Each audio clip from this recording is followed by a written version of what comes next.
Welcome to Fairlane, home of Claire and Henry Ford here in Dearborn, Michigan. I'm Tom Schuster, Fairlane's preservation craftsman.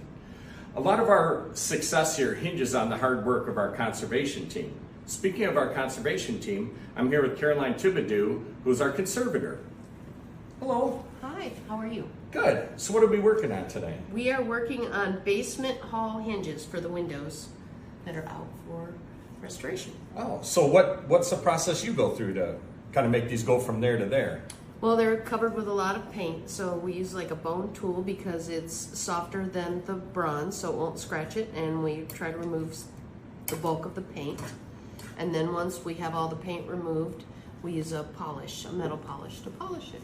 And that gets us down to this. Yes. And so you do the work on all of our hinges, our latches, our locks, everything for the windows and doors, and sometimes sconces and chandeliers. You guys work on all of that in-house, or as much as we can.